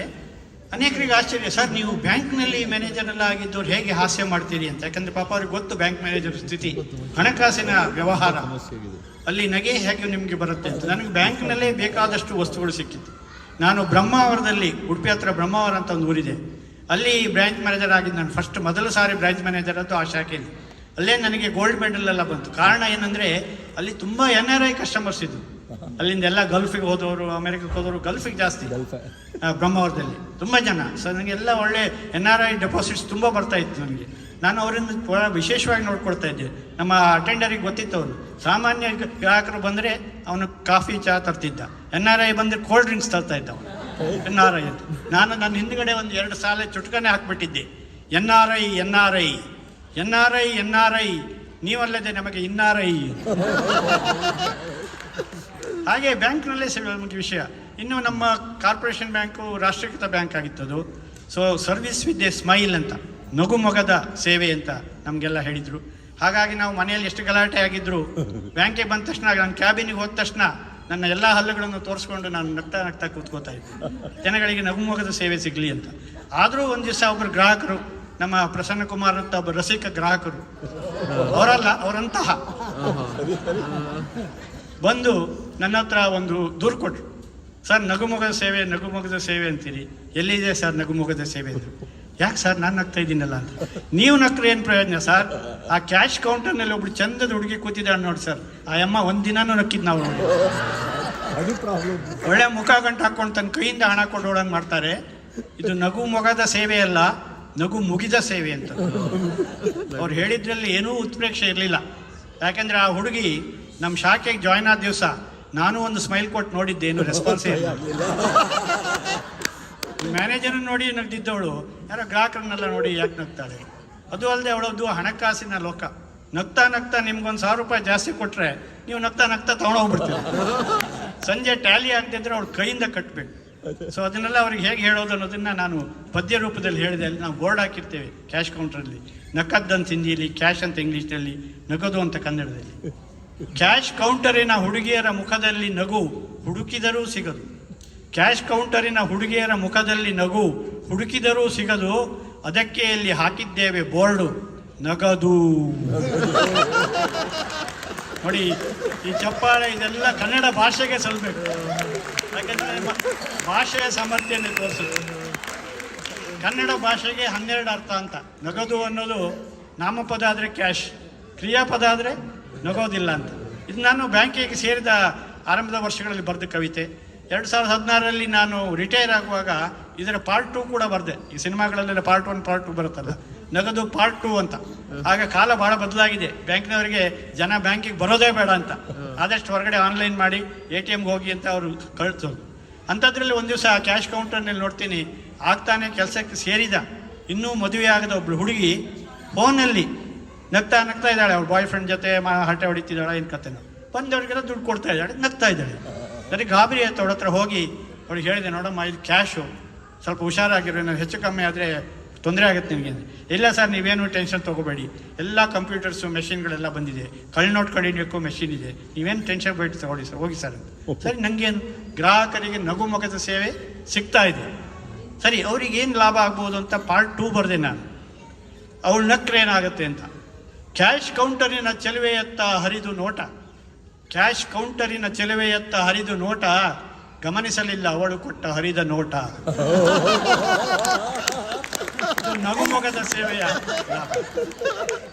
ಅದೆಲ್ಲ ಸರಿ ಸರ್, ನೀವು ಸಾಲ ಕೊಟ್ಟದನ್ನು ವಸೂಲು ಮಾಡ್ತೀರಲ್ಲ, ಅದು ಭಾಳ ಕಷ್ಟದ ಕೆಲಸ ಅಲ್ವಾ? ಅಲ್ಲೂ ನಗು ಇದೆಯಾ ಕೇಳಿದ್ರು. ಅಲ್ಲೂ ನಗು ಇದೆ.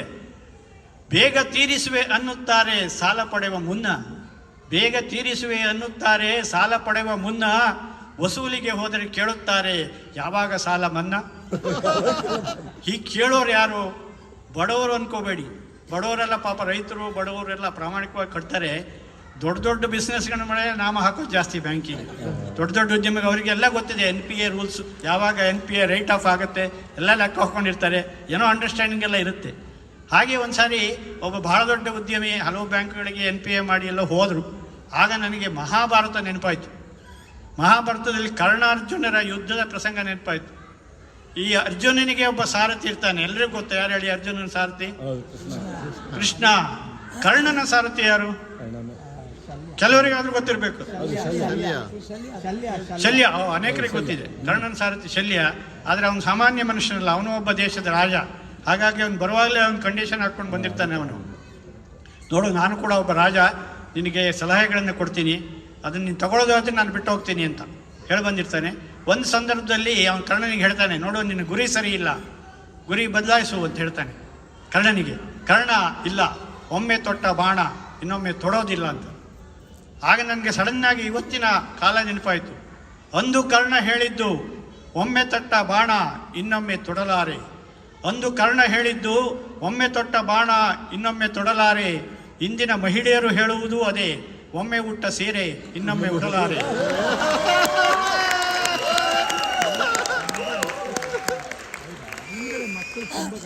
ಸರಿ, ಅವನು ತನ್ನ ಇದನ್ನು ಬದಲಾಯಿಸಲಿಲ್ಲ ಅಂದ. ಇವನಿಗೆ ಕೋಪ ಬಂತು. ಶಲ್ಯ ಅವನಿಗೆ ಬಿಟ್ಟು ಹೊರಟೋದ. ಕರ್ಣನಿಗೆ ಪಾಪ ನಿರ್ಣಾಯಕ ಹಂತದಲ್ಲಿ ಸಾರಥಿ ಇಲ್ದಂಗಾಯ್ತು.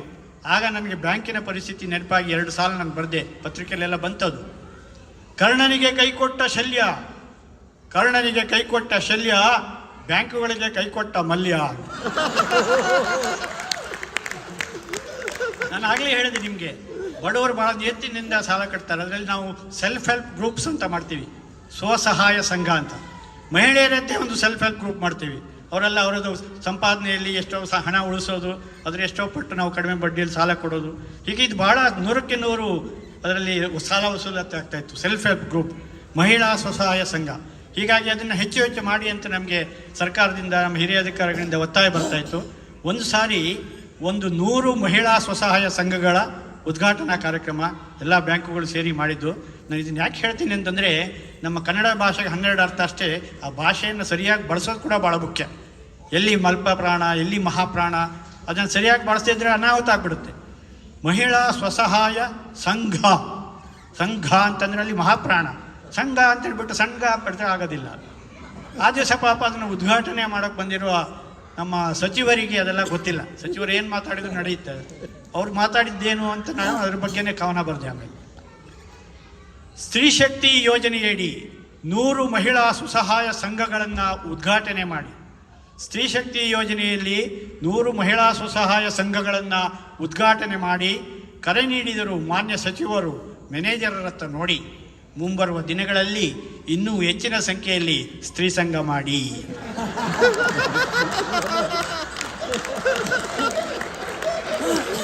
ನೋಡಿ, ನಾನು ನನಗೆ ಇಲ್ಲ ಅಮೆರಿಕದಲ್ಲಿ ಕವನ ಓದೋದಕ್ಕೆ ಖುಷಿ, ಯಾಕಂದರೆ ನಾನು ವಿವರಿಸೋದೇ ಬೇಡ ಚೆನ್ನಾಗಿ.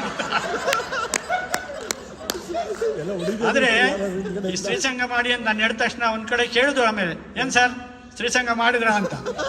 ಖಂಡಿತ ಮಾಡಲಿಲ್ಲ, ಯಾಕಂದರೆ ಆಗಲೇ ನಾನು ರಿಟೈರ್ಮೆಂಟ್ಗೆ ಹತ್ರ ಬರ್ತಾ ಇದ್ದೆ. 2016ರಲ್ಲಿ ನಾನು ಕಾರ್ಪೊರೇಷನ್ ಬ್ಯಾಂಕಿಂದ ನಿವೃತ್ತನಾದೆ. 60 ವರ್ಷ ತುಂಬಿತ್ತು. ಸೂಪರ್ ಆ್ಯನಿವೇಷನ್ ಅಂತ ನಾವು ರಿಟೈರ್ ಆಗಲೇಬೇಕು. ಆದರೆ ನನ್ನ ದುರದೃಷ್ಟ ನೋಡಿ, ನಾನು ಹಿಂಗೆ ಕಾರ್ಯಕ್ರಮಕ್ಕೆಲ್ಲ ಹೋಗ್ತೀನಲ್ಲ, 2016ರಲ್ಲಿ ನಾನು ರಿಟೈರ್ ಆಗಿದ್ದು. 2010ರಿಂದ ಜನ ನನ್ನ ಹತ್ರ ಕೇಳೋದು, ಏನು ಸರ್ ಬ್ಯಾಂಕಲ್ಲಿ ಕೆಲಸ ಮಾಡ್ತಿದ್ರಲ್ಲ ರಿಟೈರ್ ಆದ್ರ ಅಂತ. ಭಾಳ ಬೇಜಾರಾಗೋದು. ಅಂದರೆ ಯಾರೋ ಮಹಿಳೆಯರು ಕೇಳಿದ್ರೆ ಇನ್ನಷ್ಟು ಬೇಜಾರು, ಯಾಕಂದರೆ ರಿಟೈರ್ ಆಗೋದು 60.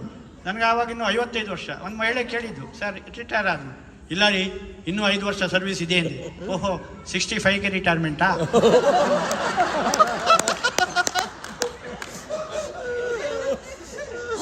ನಾನು 2016ರಲ್ಲಿ ರಿಟೈರ್ ಆದೆ. ಆಮೇಲೆ ಕೂಡ ಬ್ಯಾಂಕಿನ ಬಗ್ಗೆ ಬೇರೆ ಬೇರೆ ವಿಷಯಗಳ ಬಗ್ಗೆ ಬರೀತಾ ಇರ್ತೀನಿ. 2016 ಆಗಸ್ಟ್ 31ರಲ್ಲಿ ನಾನು ರಿಟೈರ್ ಆದದ್ದು. ಅದೇ ವರ್ಷ ನವಂಬರ್ 8ರಲ್ಲಿ ಒಂದು ಭಾಳ ದೊಡ್ಡ ಘಟನೆ ನಡೀತು ನಮ್ಮ ದೇಶದಲ್ಲಿ. ಅದನ್ನು ಕೂಡ ನಿಮ್ಮಲ್ಲಿ ಅನೇಕರು ಮರ್ತಿರಲ್ಲ. ಏನಾಯ್ತು ಹೇಳಿ? ನವಂಬರ್ 8, 2016. ಡಿಮಾನಿಟೈಸೇಷನ್, ನೋಟುಗಳ ರದ್ದತಿ. ಅದರಿಂದ ಬ್ಯಾಂಕ್ಗಳಿಗೆ ಭಾಳ ಕಷ್ಟ ಆಯಿತು, ಬ್ಯಾಂಕರ್ಸಿಗೆ, ಜನಗಳಿಗೂ ಕಷ್ಟ ಆಯಿತು. ಕೆಲವರು ಒಳ್ಳೇದು ಅಂದರು, ಕೆಲವರು ಕಷ್ಟ ಅಂದರು. ಆದರೆ ಒಂದು ವಿಷಯದಲ್ಲಿ ಎಲ್ಲರೂ ನಮ್ಮ ಪ್ರಧಾನಮಂತ್ರಿಯನ್ನು ಅಪ್ರಿಷಿಯೇಟ್ ಮಾಡಿದರು. ಏನಂತಂದರೆ ಸೀಕ್ರೆಸಿ ಹೇಗೆ ಮೇಂಟೈನ್ ಮಾಡಿದರು ಯಾರಿಗೂ ಗೊತ್ತಿಲ್ಲ, ರಿಸರ್ವ್ ಬ್ಯಾಂಕ್ನವರಿಗೂ ಗೊತ್ತಿಲ್ಲ. ಆ ದಿವಸ ನವಂಬರ್ 8ನೇ ತಾರೀಕು ರಾತ್ರಿ 8 ಗಂಟೆಗೆ ಪ್ರಧಾನಿ ಮೋದಿಯವರು ಎಲ್ಲ ಟಿ ವಿ ತೆರೆ ಮೇಲೆ ಪ್ರತ್ಯಕ್ಷರಾಗಿ ಮೇರೆ ಪ್ಯಾರೆ ದೇಶವಾಸಿಯೋ ಅಂದಾಗಲೇ ಗೊತ್ತಾದದ್ದು ನಮಗೆ, ನಾವು ಇಟ್ಟದ್ದೆಲ್ಲ ಹೋಯಿತು ಅಂತೇಳಿ. ಹೇಗೆ ಸೀಕ್ರೆಸಿಯನ್ನು ಕಾಪಾಡಿದರು ಅನ್ನೋದಕ್ಕೆ ನಾನು ಯೋಚನೆ ಮಾಡಿ ಅದ್ರ ಬಗ್ಗೆನೂ ಹನಿಗವನ ಬರೆದೆ. ಸ್ವಲ್ಪವೂ ಸುಳಿವು ನೀಡದೆ 500,000 ನೋಟು ರದ್ದು ಮಾಡಿದರು ಮೋದಿ. ಸ್ವಲ್ಪವೂ ಸುಳಿವು ನೀಡದೆ 500,000 ನೋಟು ರದ್ದು ಮಾಡಿದರು ಮೋದಿ. ಗುಟ್ಟು ರಟ್ಟಾಗದಿರಲು ಕಾರಣ ಅವರ ಮನೆಯಲ್ಲಿ ಇಲ್ಲ ಮಡದಿ.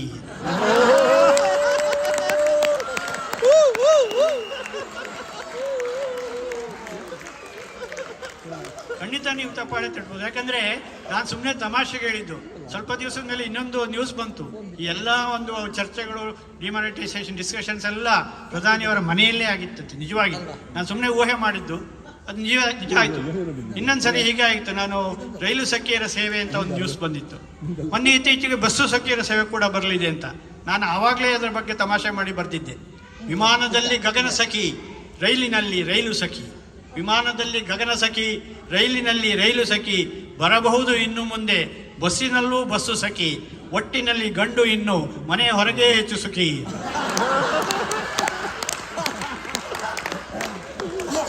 ರಿಟೈರ್ ಆದಮೇಲೆ ಪತ್ರಿಕೆಗಳು ಬರೋ ಸುದ್ದಿನೇ ನಮ್ಗೆ ಆಹಾರ ಆಗುತ್ತೆ. ಇನ್ನೊಂದು ಸಾರಿ ಒಂದು ಸುದ್ದಿ ಬಂದಿತ್ತು. ಯಾವುದೋ ಒಂದು ಬೆಂಗಳೂರಿನ ಒಂದು ದೊಡ್ಡ ಕಾನ್ವೆಂಟ್ನಲ್ಲಿ ರಾತ್ರಿ ಒಂದು ಚಿರತೆ ಬಂದು ಸೇರ್ಕೊಂಡಿತ್ತು. ಬೆಳಿಗ್ಗೆ ಆ ಚಿರತೆಯನ್ನು ಓಡಿಸೋಕ್ಕೆ ಯಾವುದ್ಯಾವುದೋ ಡಿಪಾರ್ಟ್ಮೆಂಟ್ನವರೆಲ್ಲ ಬಂದು ಸುಮಾರು 8 ಗಂಟೆಗಳ ಕಾರ್ಯಾಚರಣೆ ಮಾಡಿ ಹೇಗೋ ಕಷ್ಟಪಟ್ಟು ಆ ಚಿರತೆಯನ್ನು ಓಡಿಸಿದ್ರು ಅಂತ ಸುದ್ದಿ. ನಾನು ತಕ್ಷಣ ಅದ್ರ ಬಗ್ಗೆ ನನ್ನ ಪ್ರತಿಕ್ರಿಯೆಯನ್ನು ಬರೆದೆ. ಕಷ್ಟಪಟ್ಟು ಓಡಿಸಿದರಂತೆ ಬೆಂಗಳೂರಿನಲ್ಲಿ ಶಾಲೆಗೆ ಬಂದ ಚಿರತೆಯನ್ನು. ಕಷ್ಟಪಟ್ಟು ಓಡಿಸಿದರಂತೆ ಬೆಂಗಳೂರಿನಲ್ಲಿ ಶಾಲೆಗೆ ಬಂದ ಚಿರತೆಯನ್ನು. ತಾನಾಗಿಯೇ ಓಡಿ ಹೋಗುತ್ತಿತ್ತು. ಯಾರಾದರೂ ಹೇಳಿದ್ದರೆ ಆ ಶಾಲೆಯ ಫೀಸು ಡೊನೇಷನ್ನು. ಇನ್ನು ಸರ್ಕಾರದ ಅನೇಕ ಸ್ಕೀಮ್ಗಳಿವೆ, ಅವುಗಳ ಬಗ್ಗೆಲ್ಲ ಬರ್ತಿದ್ದೀನಿ. ನಾನು ಮುಖ್ಯಮಂತ್ರಿಗಳ ಬಗ್ಗೆಲ್ಲ ಬರ್ತಿದ್ದೀನಿ. ಹೆಚ್ಚು ಎಲ್ಲ ನಾನು ಹೇಳಕ್ಕೆ ಹೋಗೋದಿಲ್ಲ. ಇನ್ನೊಂದು 10 ನಿಮಿಷದಲ್ಲಿ ನಾನು ಮುಕ್ತಾಯ ಮಾಡ್ತೀನಿ. ಸ್ಕೀಮ್ ಬಂತು, ಅನೇಕ ಸ್ಕೀಮ್ಗಳು. ನಾನು ಅದ್ರ ಬಗ್ಗೆ ತಲೆ ಕೆಡಿಸ್ಕೊಳ್ಳಿ. ಒಂದು ಸ್ಕೀಮ್ ನೋಡಿದೆ, ದಂತ ಭಾಗ್ಯ ಅಂತ. ಇದೆಂಥ ಭಾಗ್ಯ ನೋಡೋಣ ಅಂತ ನಾನು ನೋಡಿದೆ. ಅದು ನನಗೆ ಭಾಳ ಅನುಕೂಲ ಆಗೋಗಿತ್ತು. ಹಿರಿಯ ನಾಗರಿಕರಿಗೆ ಉಚಿತ ಹಲ್ಲು ಸೆಟ್ಗಳನ್ನು ಕೊಡೋ ಯೋಜನೆ ಅಂತ. ಭಾಳ ಖುಷಿ ಆಯ್ತು ನನಗೆ. ಸೊ ಅದ್ರ ಬಗ್ಗೆ ಒಂದು ಬರೆಯೋಣ ಅಂತ ಬರೆದೆ. ಹಿರಿಯ ನಾಗರಿಕರಿಗೆ ಉಚಿತ ಹಲ್ಲು ಸೆಟ್ಟು, ದಂತ ಭಾಗ್ಯ ಯೋಜನೆ. ಹಿರಿಯ ನಾಗರಿಕರಿಗೆ ಉಚಿತ ಹಲ್ಲು ಸೆಟ್ಟು, ದಂತ ಭಾಗ್ಯ ಯೋಜನೆ. ಅಚ್ಚಗನ್ನಡದಲ್ಲಿ ಹೇಳುವುದಾದರೆ ಹಲ್ಕಟ್ ಯೋಜನೆ.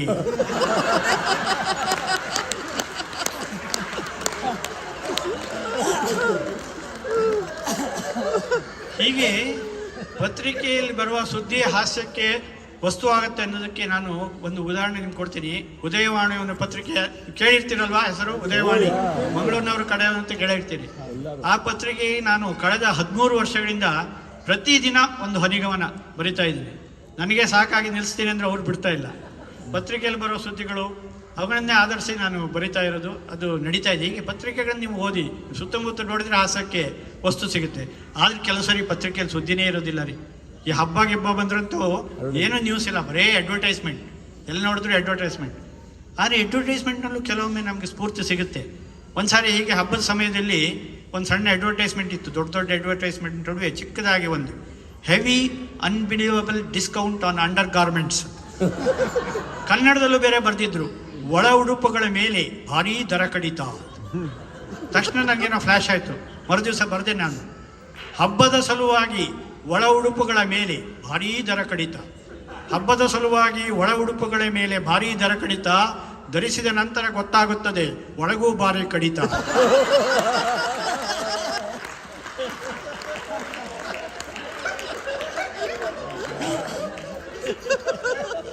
ಇನ್ನು ಕೊರೋನಾ ಬಂತು. ನಿಮ್ಗೆ ಗೊತ್ತಲ್ಲ ಕೊರೋನಾ ಯಾವಾಗ ಬಂತು ಏನು ಅಂತ. ಕೊರೋನಾ ಬಂದಾಗ ಕೆಲವು ದಿನ ಪತ್ರಿಕೆಗಳೇ ಇರಲಿಲ್ಲ. ಆಮೇಲೆ ಪತ್ರಿಕೆಗಳು ಬರೀ ಕೊರೋನಾದೇ ಸುದ್ದಿ, ಬೇರೆ ಏನೂ ನಡೀತಾನೆ ಇರಲಿಲ್ಲ. ಸುದ್ದಿ ಮಾಡೋಕ್ಕೆ ಯಾವಾಗ ನೋಡಿದ್ರು ಕೊರೋನಾ. ಸೊ ನಂದೇನಪ್ಪ, ನಾನು ಕಾಲಮ್ ನಿಲ್ಲಿಸೋದಂತಲೇ ಮಾಡಿದ್ದೆ. ಆದರೆ ಒತ್ತು ಹೋದಾಗ ಕೊರೋನಾದಲ್ಲೂ ಅನೇಕ ವಿಷಯಗಳು ನನಗೆ ಸಿಕ್ತು. ಕೊರೋನಾರಿ ಸಹೋದರ ಅಂತೂ ಕಲೆಕ್ಷನ್ನೇ ಮಾಡಿದ್ದೀನಿ ನಾನು, ಸುಮಾರು 100 ಪದ್ಯಗಳು ಕೊರೋನಾದ ಬಗ್ಗೆ. ಆದರೆ ಅದನ್ನೆಲ್ಲ ಹೇಳೋದಿಲ್ಲ. ನಾನು 2 ಪದ್ಯ ನಾನು ಹೇಳ್ತೆ. ಯಾಕಂದರೆ ಕೊರೋನಾ ಅಂದ ತಕ್ಷಣ ಅಯ್ಯೋ ಕೊರೋನಾದಿಂದ ಅಷ್ಟು ನಷ್ಟ ಆಯಿತು ಇಷ್ಟು ನಷ್ಟ ಆಯಿತು ಅಂತೀವಲ್ಲ. ಆದರೆ 2 ಜನರ ರೀತಿ ಲಾಭ ಆಗಿದೆ ಕೊರೋನಾದಿಂದ. ಅದೇನು ಅಂತ ಒಂದು ಪದ್ಯ ಇದೆ. ಕೊರೋನಾ ಕೃಪೆಯಿಂದ ಬಹಳಷ್ಟು ವಿದ್ಯಾರ್ಥಿಗಳು ಪರೀಕ್ಷೆ ಇಲ್ಲದೆ ಪಾಸು. ಕೊರೋನಾ ಕೃಪೆಯಿಂದ ಬಹಳಷ್ಟು ವಿದ್ಯಾರ್ಥಿಗಳು ಪರೀಕ್ಷೆ ಇಲ್ಲದೆ ಪಾಸು. ವರ್ಕ್ ಫ್ರಮ್ ಹೋಮ್ನಿಂದಾಗಿ ಕೆಲವು ದಂಪತಿಗಳಿಗೆ ನಿರೀಕ್ಷೆ ಇಲ್ಲದೆ ಕೂಸು.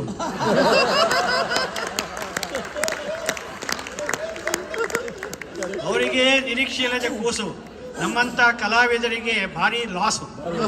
ಯಾಕಂದರೆ ಕಾರ್ಯಕ್ರಮಗಳೇ ಇಲ್ಲ. ಎಲ್ಲ ಸರ್ ಎಲ್ಲ ಆನ್ಲೈನ್ ಮಾಡಿ ಅಂತ ಒಬ್ಬರು ಫೋನ್ ಮಾಡಿದ್ರು ನನಗೆ. ಡುಂಡಿರಾಜರೇ, ಈಗ ಕೊರೋನಾ ಉಂಟು, ಒಂದು ಆನ್ಲೈನ್ ಹಾಸ್ಯ ಮಾಡೋಣ ಅಂದರೆ. ನನಗೆ ಆವಾಗ ಅಷ್ಟು ಗೊತ್ತಿರಲಿಲ್ಲ ಅದೇನು ಆನ್ಲೈನ್ ಏನಂತ. ನಾನೇನು ಅಂತ ಟೆಕ್ ಸೇವಿ ಎಲ್ಲ ಏನೇನು ಭಾಳ ಸುಲಭ. ಏನು ಅದು, ನೀವು ನಿಮ್ಮ ಮನೆಯಲ್ಲೇ ಕೂತ್ಕೊಂಡು ಹಾಸ್ಯ ಮಾಡೋದು, ನಾವು ನಮ್ಮ ಮನೆಯಲ್ಲೇ ಕೂತ್ಕೊಂಡು ಹೋಗೋದು ಅಂತ. ಸರಿ ಅಂತಲೇ ನಾನು ಎಲ್ಲ ಹಾಗೆ ಕೋಟ್ ಗಿಟ್ ಹಾಕ್ಕೊಂಡು ಹೋಗಿ, ನಾನು ಉಪ್ಪರಿಗೆ ಮೇಲೆ ಎಲ್ಲ ಸೆಟಪ್ ಇರೋದು, ನನ್ನ ಹೆಂಡತಿ ಕೆಳಗಡೆ ಇರೋದು, ಎಲ್ಲ ಕೋಟೆಲ್ಲ ಹಾಕ್ಕೊಂಡು ಮೇಕಪ್ ಮಾಡ್ಕೊಂಡು ಹೋಗೋದು. ಆ ಥರ ಒಂದು 2-3 ಕಾರ್ಯಕ್ರಮ ನಡೀತು. ಒಂದು ದಿವಸ ಅವಳು ಕೇಳಿದ್ರು ಇದಕ್ಕೇನಾದ್ರು ಸಂಭಾವನೆ ಉಂಟಾ ಅಂತ. ಅದು ಏನೋ ಆನ್ಲೈನೋ ಏನೋ ಗೊತ್ತಿಲ್ಲ ಅಂತ ನಾನು. ಆಮೇಲೆ ಅವಳಿಗೆ ಗೊತ್ತಾಯ್ತು, ಎಲ್ಲ ನಿಮ್ಮ ಮುಖ ಮಾತ್ರ ತೋರಿಸೋದು, ಸುಮ್ಮನೆ ಪ್ಯಾಂಟ್ ಗಿಂಟಲ್ಲಿ ಯಾಕೆ ಹಾಕೊಂಡು ಹೋಗ್ತೀನಿ. ಹೆಂಗಸರು ಎಷ್ಟು ಬುದ್ಧಿವಂತರು ಇರ್ತಾರೆ, ಬರೀ ಕೋಟ್ ಹಾಕೊಂಡು ಹೋಗಿ ಸಾಕಂತಂದು. ಸೊ ಈಗ ಆನ್ಲೈನಲ್ಲಿ ಸಾಮಾನ್ಯವಾಗಿ ಏನು ಚಾರ್ಮ್ ಇಲ್ಲ. ಇವತ್ತು ನೋಡಿ ಎಷ್ಟು ನನಗೆ ಮಾತು ನಿಲ್ಲಿಸಲಿಕ್ಕಾಗಲ್ಲ ಅಂತ ಒಂದು ರೆಸ್ಪಾನ್ಸ್ ನೀವು ಕೊಡ್ತಾ ಇದ್ದೀವಿ. ಆದರೆ ಆನ್ಲೈನಲ್ಲಿ ಹಾಗಾಗಲ್ಲ. ಕೆಲವ್ರು ನಗ್ತಾರೆ, ಕೆಲವು ಇದನ್ನು ವಿಡಿಯೋ ಆಫ್ ಮಾಡ್ಕೊಂಡಿರ್ತಾರೆ. ಒಂದು ಹಾಸ್ಯಗೋಷ್ಠಿಯಲ್ಲಿ ಹಾಗೆ ಆಯಿತು, ಎಲ್ಲ ವಿಡಿಯೋ ಆಫ್ ಮಾಡ್ಕೊಂಡಿದ್ದಾರೆ. ನಂದು ಅಧ್ಯಕ್ಷತೆ ಕೊನೆಯಲ್ಲಿ ಏನಪ್ಪ ನನ್ನ ಗತಿ ನೋಡ್ತಾ ಇದ್ದೆ, ಇದ್ದಕ್ಕಿದ್ದಂಗೆಲ್ಲ ನಗೋಕ್ಕೆ ಶುರು ಮಾಡಿದರು ಒಬ್ಬ ಕವನ ಓದ್ತಿರುವಾಗ. ಯಾಕೆ ಅಂತ ನಾನು ಹತ್ತಿರದಿಂದ ಝೂಮ್ ಮಾಡಿ ನೋಡಿದೆ, ಗೊತ್ತಾಯ್ತು ಕಾರಣ. ಹಾಸ್ಯ ಕವನ ಓದುವಾಗ ಜನ ಬಿದ್ದು ಬಿದ್ದು ನಕ್ಕರು. ಹಾಸ್ಯ ಕವನ ಓದುವಾಗ ಜನ ಬಿದ್ದು ಬಿದ್ದು ನಕ್ಕರು. ಕವಿಗಳ ಹಿಂದೆ ಕಾಣುತ್ತಿತ್ತು ಒಣಗಲು ಹಾಕಿದ ನಿಕ್ಕರು.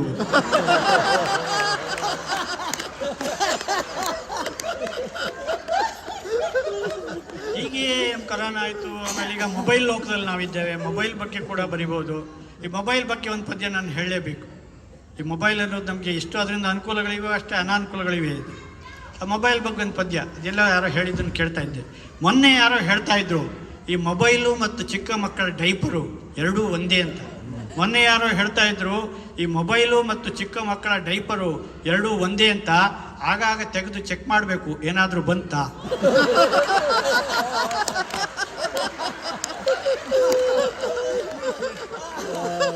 ಬೃಂದಾವನ ಕನ್ನಡ ಕೂಟದಲ್ಲಿ ನಾನು ಇದ್ದೀವಿ. ಬೃಂದಾವನ ಅಂದ ತಕ್ಷಣ ನಮ್ಗೆ ಯಾರು ನೆನಪಾಗ್ತಾರೆ? ಕೃಷ್ಣ. ಬೃಂದಾವನ ಅಂದ ತಕ್ಷಣ ರಾಘವೇಂದ್ರ ಸ್ವಾಮಿ, ಕೃಷ್ಣ, ರಾಧೆ ಅಲ್ವಾ? ಆ ಗೊಲ್ಲ ಕೃಷ್ಣನ ಬಗ್ಗೆ ಒಂದು ಪದ್ಯ ಬರ್ತಿದ್ದೆ ನಾನು, ರಾಧೆ ಮತ್ತು ಕೃಷ್ಣನ ಬಗ್ಗೆ. ರಾಧೆಯ ಗೆದ್ದನು ಆ ಗೊಲ್ಲ, ರುಕ್ಮಿಣಿಯ ಕದ್ದನು ಆ ಗೊಲ್ಲ. ರಾಧೆಯ ಗೆದ್ದನು ಆ ಗೊಲ್ಲ, ರುಕ್ಮಿಣಿಯ ಕದ್ದನು ಆ ಗೊಲ್ಲ. 16,000 ಮಡದಿಯರನ್ನು ಸಂಭಾಳಿಸಿದನು ಆ ಗೊಲ್ಲ. ಈಗಿನವರಿಂದ ಆಗೋಲ್ಲ, ಒಬ್ಬರನ್ನು ಸಂಭಾಳಿಸಕ್ಕೆ ಆಗಲ್ಲ. ಈ ಗೊಲ್ಲರಿಗೆ ಇನ್ನೊಂದು ಹೆಸರಿದೆ, ಏನು ಹೇಳಿ? ಯಾದವರು. ಕರೆಕ್ಟ್, ಯಾದವರು ಅಂತಾರೆ. ಹಾಗೆ ನೋಡಿದ್ರೆ ಆ ಕೃಷ್ಣನ ಕಡೆಯವರು ಮಾತ್ರ ಯಾದವರಲ್ಲ. ಇಲ್ಲಿ ಸೇರಿರುವ ನಮ್ಮಲ್ಲಿ ಬಹಳಷ್ಟು ಜನ ನಾವು ಕೂಡ ಯಾದವರು. ಆ ಕೃಷ್ಣನ ಅವನು ಬರೀ ಯಾದವರು, ನಾವು ನೀವು ಮದುವೆಯಾದವರು. ಅವನಿಗೂ ನಮಗೂ ಏನು ವ್ಯತ್ಯಾಸ? ನಿಮಗೆ ಯಾದವಿ ಕಲಹ ಗೊತ್ತಿದೆ. ಅವರೊಳಗೆ ಜಗಳ ಮಾಡಿ ಇಡೀ ಯಾದವ ವಂಶವೇ ನಿರ್ವಂಶ ಆಗುತ್ತೆ. ತಮ್ಮೊಳಗೆ ಜಗಳವಾಡಿ ಕೊನೆಗೆ ನಿರ್ವಂಶರಾದರು ಯಾದವರು. ತಮ್ಮೊಳಗೆ ಜಗಳವಾಡಿ ಕೊನೆಗೆ ನಿರ್ವಂಶರಾದರು ಯಾದವರು. ಜಗಳವಾಡಿದರೂ ವಂಶ ಬೆಳೆಸುವರು ಮದುವೆ ಯಾದವರು.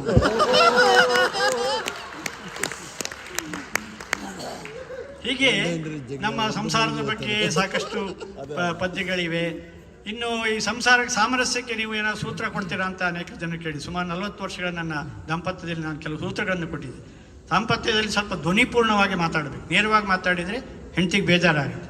ನನ್ನನ್ನು ಮೊನ್ನೆ ವಾಕಿಂಗ್ ಮಾಡ್ತಿರುವಾಗ ಯಾರೊಬ್ರು ಕೇಳಿದರು, ನಾನು ಸ್ವಲ್ಪ ಹಿಂದಿನ ದಿನ ಕಾಲು ನೋವು ಅಂತಿದ್ದೆ, ಕೆಲವು ಜನ ಏನು ಬೆನ್ನು ನೋವು ಅಂತೀನಿ, ವಯಸ್ಸಾಯ್ತಲ್ಲ. ನನ್ನ ಸ್ನೇಹಿತ ಕೇಳಿದರು, ಕಾಲು ನೋವು ಹೇಗಿದೆ ಇನ್ನೂ ಸ್ವಲ್ಪ ಬೀಗಿದೆ. ಬೆನ್ನು ನೋವು ಹೇಗಿದೆ? ಪೂರ್ತಿ ವಾಸಿಯಾಗಿದೆ. ಕಾಲು ನೋವು ಹೇಗಿದೆ? ಇನ್ನೂ ಸ್ವಲ್ಪ ಬೀಗಿದೆ. ಬೆನ್ನು ನೋವು ಹೇಗಿದೆ? ಪೂರ್ತಿ ವಾಸಿಯಾಗಿದೆ. ತಲೆನೋವು ಹೇಗಿದೆ? ತವರು ಮನೆಗೆ ಹೋಗಿದೆ.